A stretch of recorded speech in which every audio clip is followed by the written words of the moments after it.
The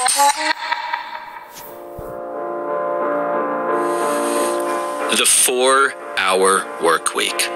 It sounds amazing, right? It sounds like some kind of dream. Instead of working for 40 hours a week, you only have to work for 4 hours. And it's not like you're losing out on income because you make in a month what most people make in a year.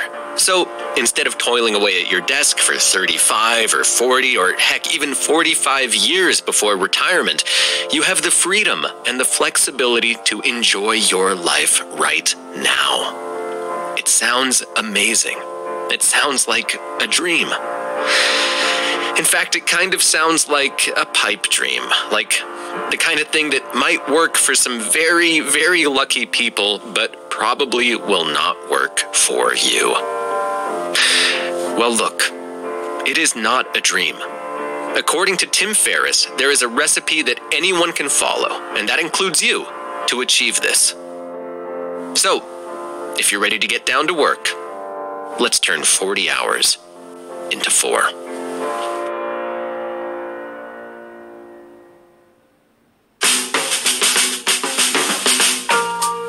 All right, so you're working 40 hours a week. Maybe you're working even more than that, and you're constantly exhausted. You're constantly stressed, and you'd give anything to extract yourself from the situation, from the daily grind. But it feels like you just can't. You're stuck in your job. You need your job. My name's Brian. I'm from Blinkist, and as promised, there is a recipe for escaping the 9-to-5. There is a formula, and that's exactly what we'll be exploring in these Blinks to the 4-Hour Workweek by Timothy Ferriss. But before we get to the formula, let's talk about where you're escaping to and how Tim Ferriss, the author, got there himself. Okay, the goal. So, the goal is to become a member of the new rich. What's that? Well, the new rich is a subculture characterized by mobility and financial freedom. They're tied down by nothing. They decide where they go. They decide what they do. See, they've realized that the right moment to live your dreams, to really live your life, is now. It's easy enough to say, but how do you do this? How do you live your dreams? How do you live your life to the fullest right now? Well, here's something else the new rich have realized. Basically, you only need 2 things to accomplish this. You need more freedom and more free time. See, what most people associate with millionaires, things like extensive travels and extravagant hobbies and maybe a butler, essentially add up to 2 things: more freedom and more free time. And you can have those things without having millions of dollars in your bank account. So that's the goal. Get more freedom, get more free time, and join the new rich. Tim Ferriss, the author, got all of these things kind of by accident. Back in 2004, he was in a situation that, I don't know, might be similar to yours. He was overworked. He was exhausted. He was actually so overworked and so exhausted that he suffered a burnout and had to take a break.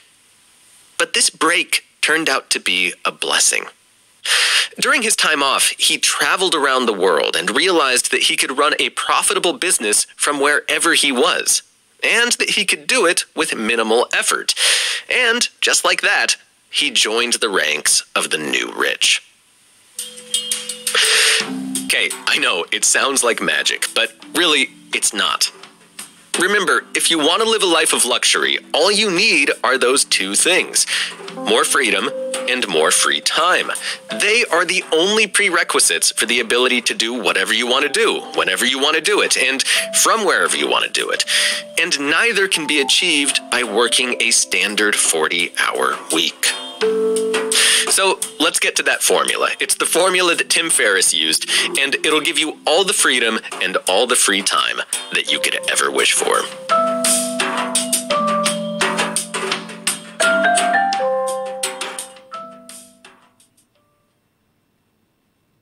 Okay, the formula.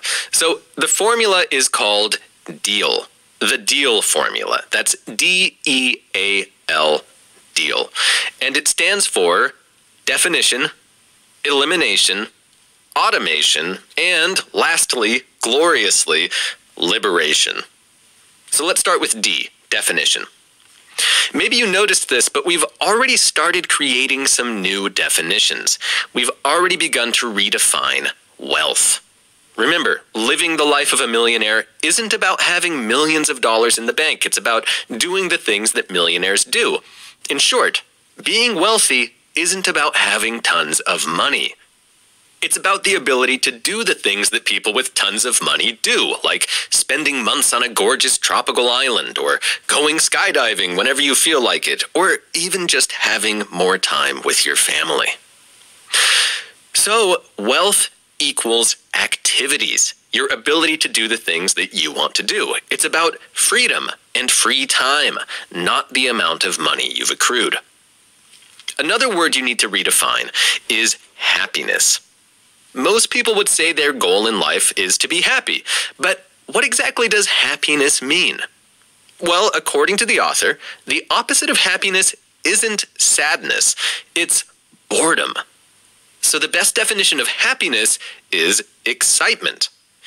To truly be happy, you should dedicate your time to doing things that excite you. Now, for the author, this meant traveling, becoming a kickboxing champion, and setting a world record in tango, among many other impressive things. For you, it might mean something completely different. But the point is, buying a house, having an impressive job title, retiring with millions in the bank, none of this will bring you happiness if you're not excited by what you're doing with your life.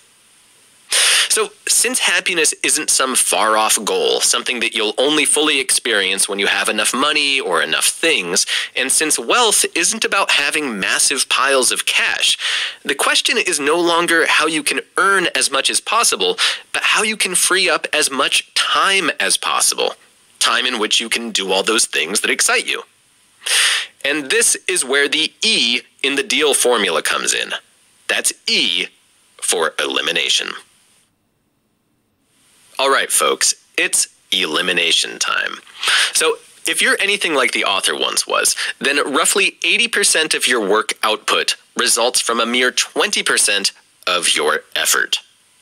This is called the 80-20 principle, and at work you may not have noticed it because it's hidden by the standard 8-hour workday.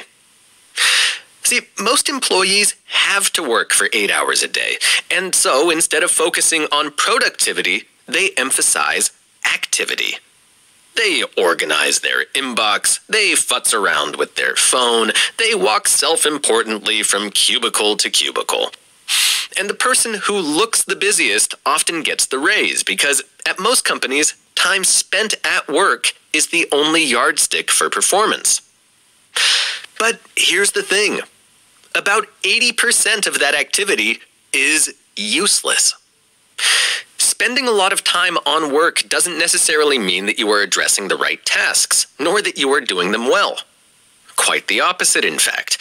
Actually, the more time we have to complete a task, the more time we'll spend on it, a tendency known as Parkinson's law.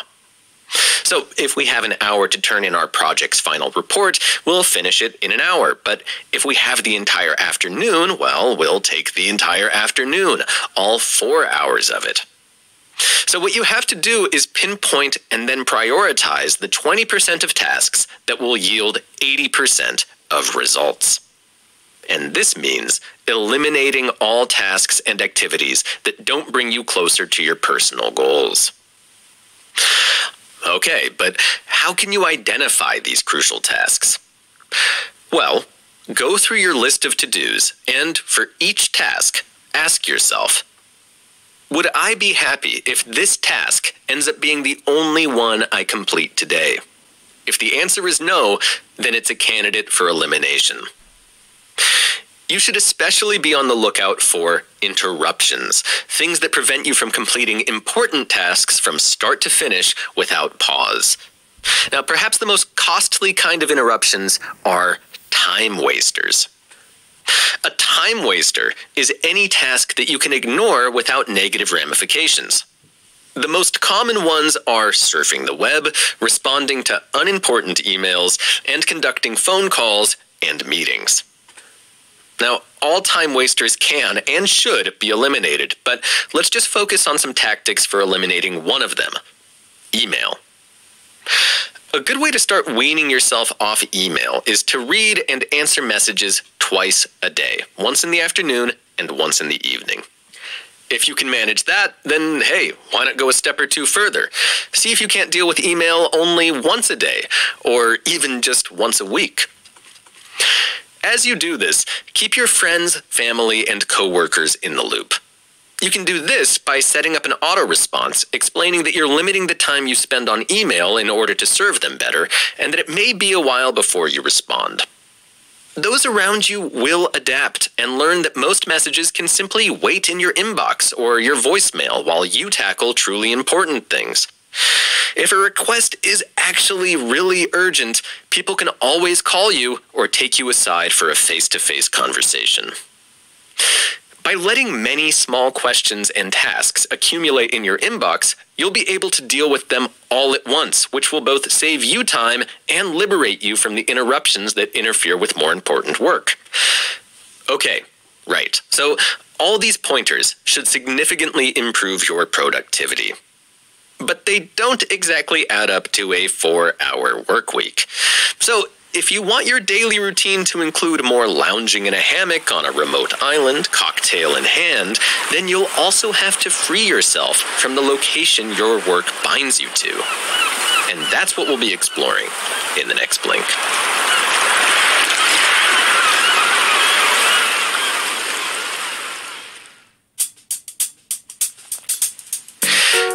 So you've applied half of the deal formula to your work life. You've defined your goals, replacing the goal of wealth with the goal of having more freedom and more free time, and the goal of happiness with the goal of excitement. And you've eliminated some time-consuming activities, starting with your email habits. But if you're an employee, you can't just jump straight to A for automation. Employees must first liberate themselves. That's L for liberation, liberate themselves from the office, so that the formula becomes the somewhat less memorable DELA, that's D-E-L-A formula, rather than the deal formula. So, if you're not an employee, then guess what? You can skip this Blink, though I don't encourage you to skip anything. Okay, employees, lend me your ears. Here's how you liberate yourself from the office. So now that you've defined your goals and eliminated all interruptions, you are much more productive, to the point where you may be able to accomplish in 10 hours what your coworkers get done in 40. But remember, most workplaces encourage activity, not productivity, which means that no matter how little time it takes you to complete your work, you'll always have to put in 40 hours per week. The solution is to escape the office. Not only will this allow you to work less, it'll also enable you to work from anywhere you want. Okay, so how do you pull off this vanishing act? How do you disappear from the office? Well, there are 5 steps that you'll have to follow. Here they are. You'll have to, first and foremost, increase your value to the company. Then, second, you'll have to prove increased output when working remotely. Third up, you'll have to quantify the business benefit. Fourth, you'll have to propose a trial period. And fifth, you'll have to expand the time you work remotely. Okay, so to see exactly how this works in practice, I'd like to introduce you to Sherwood, a fellow who wants to dedicate more time to his side business of selling sailor shirts on eBay. Here's how he vanished from the office. He starts by making himself indispensable. He talks to his boss about getting additional training that'd help him better serve the company's clients. His goal is to increase his value to his employer. The more valuable he is, the more likely they'll be to let him take liberties, such as working from home. In the meantime, he conducts a little test. He calls in sick on Tuesday and Wednesday and says he'll work from home. Now he chooses these days so that it won't look like an excuse for a 3-day weekend, and also so he can test his productivity without the carrot of the weekend, the promise of 2 days off, dangling before him. On these days, he keeps track of how much work he does with quantifiable records and an email trail, and he purposely doubles his work output, which is easy because there aren't any office-related distractions. Sherwood then creates a proposal. The proposal shows how his working from home will benefit his boss and why he's more productive out of the office. There's no commute and there are fewer distractions. At this point, he suggests a revocable trial period. He'll work from home 1 day per week for 2 weeks. The suggestion is accepted, and on these days at home, Sherwood again ensures that his productivity doubles compared to being at the office, which gives him further proof that his working from home is beneficial to the company. Now all he has to do is slowly increase his away days until he's working from home every day. And this should be easy, considering the added productivity his boss is seeing. And at that point, Sherwood will effectively be able to work from anywhere in the world. Yes, indeed, he has vanished. He has liberated himself from the office.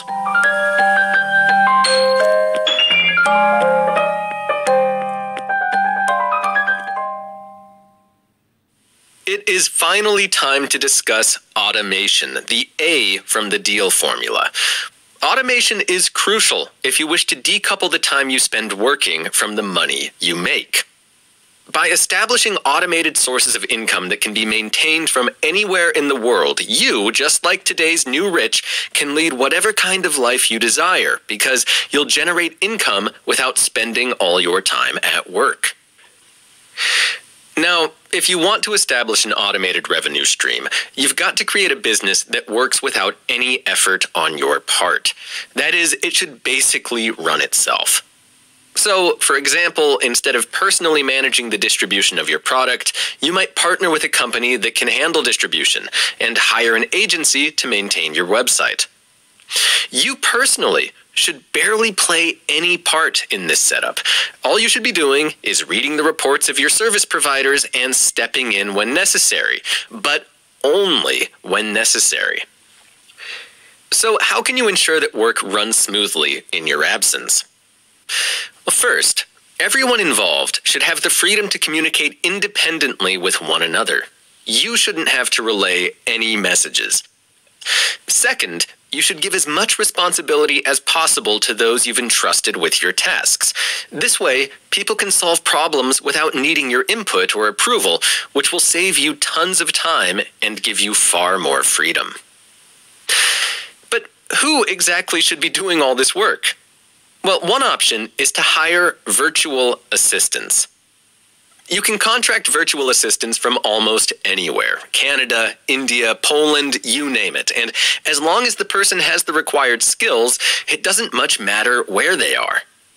In the author's experience, virtual assistants from India are much cheaper, and they're often as good as, if not better than, their counterparts from the English-speaking West. If you're still worried about the cost, though, remember to factor in the value of the time you save. Let's say you currently earn $25 per hour, and a suitable assistant costs $30 per hour. This means that for every hour of work the assistant takes over, the effective cost to you is $5. In other words, you could take an entire Friday off for a cost of just $40. I mean, that's pretty good. Hey, finding a suitable virtual assistant is largely a matter of trial and error, so be sure to ask other people about their experiences and don't get discouraged if your first one isn't a perfect fit. Ideal virtual assistants do exist, and finding them is well worth the effort, so keep at it. Of course, if you want to create an automated income stream and construct the architecture to support it, you've got to have a product to sell. This might be an existing product that you decide to redistribute, like Sherwood and his sailor shirts, but the only problem with this approach is that reselling an existing product comes with smaller profit margins. So it's better to design your own product, something that will bring in as much money as possible with minimal effort from you. But how do you do that? Well, the best way to get started is to look at the markets you're most familiar with and brainstorm product ideas based on your findings. To differentiate your business from a classic startup, which isn't what you're trying to create, let's call your best idea your muse. Unlike a startup, your muse doesn't have to be run by you. After all, you don't really want to be an entrepreneur, because you're not looking to spend all your time on strategy meetings, leadership, and management. You're trying to set up an automated revenue stream. The best place to look for a muse is in a niche that doesn't require you to invest much time or money up front to get started. Sherwood's idea is a case in point. Without investing any money, he figured out that he could resell sailor shirts at a profit. Or take the author, who founded an internet company in 2001 for the dietary supplement Brain Quicken and made a fortune with minimal time investment. But just on a practical note, no matter what your muse looks like, it's important that you outperform the competition and demonstrate to prospective customers that you're the best person to buy from. This can be done by attaining indicators of credibility, such as a PhD. Or if you don't have time to charge through grad school, you can establish your expertise by other means, by attending seminars, for example, or by conducting thorough research with the help of relevant textbooks and websites. Look, you don't have to be the most expert of all time. All you have to do is outperform your competitors and convince your customers. Okay, but how do you know whether your product, your muse, will convince customers? Well, there's really only one way to find out. You have to ask people to buy it. This is the best test, the only test, really. You've got to offer the hypothetical product to actual customers and see how they react. Let's return to our shirt-selling friend for a second, to Sherwood. Maybe you're wondering how he figured out that his idea was profitable. Well, before he even purchased his first sailor shirt, he began offering them on eBay. Anyone who clicked on his offer was told that it was only possible to back-order the product, quote-unquote. This was a lie, yes, but it was also a way for Sherwood to get a sense of actual demand. Once he knew how many shirts were likely to sell, he made his first order. Then, after selling 12 shirts in 5 days, Sherwood ordered 24 shirts and sold them in 12 days. He kept a close eye on demand, and his sales continued to increase until he began considering leaving his other job altogether. Or consider Johanna, a yoga teacher who came up with a great idea for a muse. She'd noticed that more and more climbing enthusiasts had started coming to her class, and after looking into whether such a thing already existed and finding that it didn't, she decided to create a DVD with a special yoga course for climbers.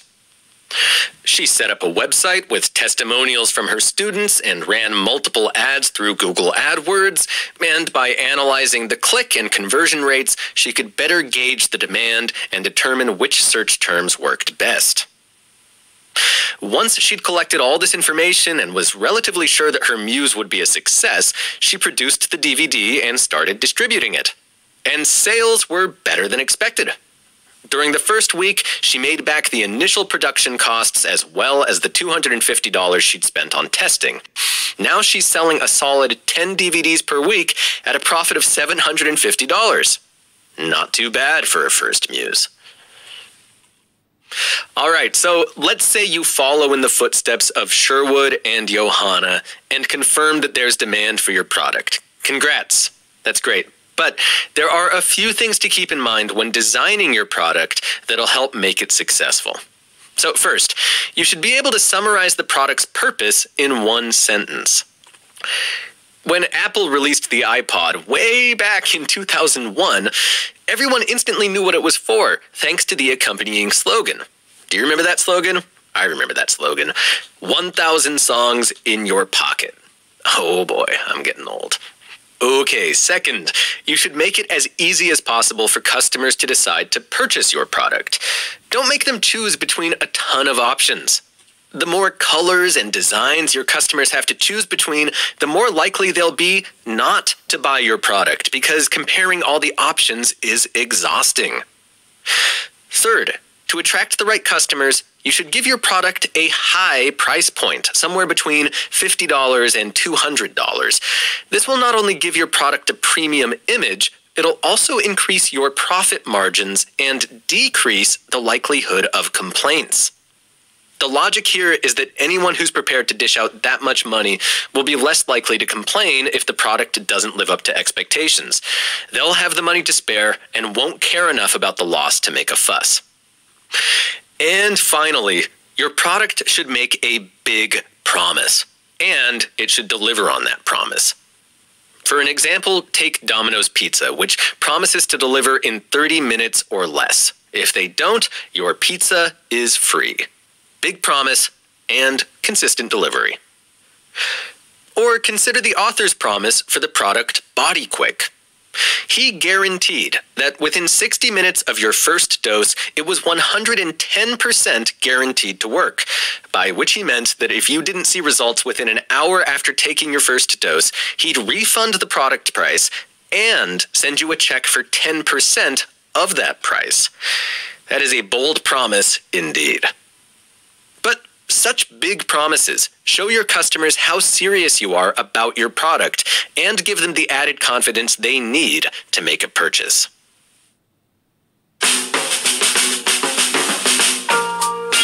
Well, you've done it. You just listened to our blinks to The 4-Hour Workweek by Timothy Ferriss. Thanks a lot for joining me. So here's a quick summary. Instead of toiling away for the rest of your days in an office waiting for retirement, you should join the new rich and start enjoying your life today. Begin by doing some redefining, then focus your efforts on the 20% of tasks that are most impactful. Next, liberate yourself from the office by showing that you're more effective working at home and break the habit of constantly checking your inbox.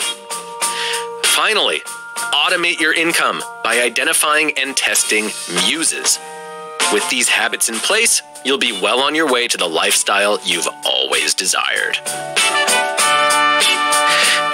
Hey, if you enjoyed this read and would like to listen to something else narrated by me, Brian, then why not check out the blinks to Get Smart by another Brian, Brian Tracy. They're super interesting, and hey, you never know, you might just get a little bit smarter. All right, thanks again for listening, and see you in the next blink.